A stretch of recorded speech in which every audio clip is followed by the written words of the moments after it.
Tuleese abasambi bataano tubatunuulidde, mulimu abato abakyali myaka 2 tutunuulidde future.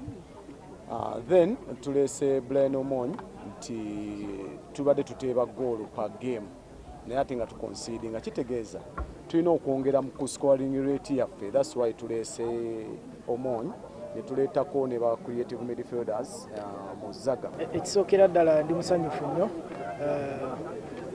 management ya Express the chairman Mami Kiryowa ne coach Kefa n'abalala okumpa omukisa okwegatta ku Express. Ndi musanyufu nnyo okuba nga nzize wano era nga target yange of course ng'omuteebi bandeese kuteeba goolo. Abawagizi kyanyiza obbasuubiza ng'omupiira omulungi nekye bansuubiramu kubeera Express y'emu ku ttiimu wano e Uganda, ttiimu ez'amaanyi, ttiimu ey'abawagizi, ttiimu eyagala omupiira. So abawagizi bansuubiremu kirungi gasse ku ttiimu yange Express.